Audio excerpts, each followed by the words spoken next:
mag-attend ng Palaspas o Linggo de Ramos. Dito po kasi kaya po napakarami pong tao mga bromasis. Kanina po kami ditong mga alauna. Ngayon lang po kami uuwi. Sobrang dami pong tao. Punong-puno.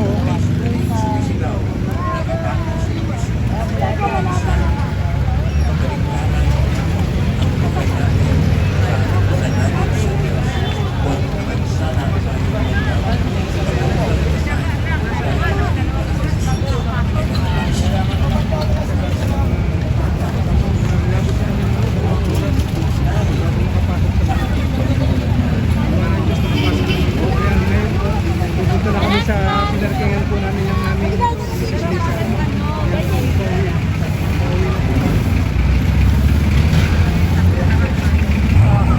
Yan mga bromasis, oh. Dito po kami ngayon sa Quiapo. Pauwi na po kami. Tapos na kami mag-attend ng Linggo de Ramos o ay sorry po.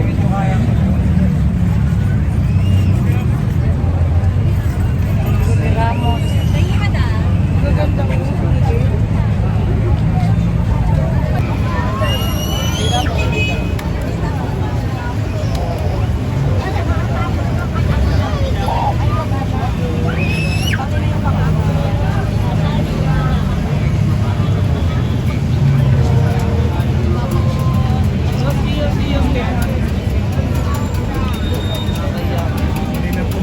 Dito napaka init.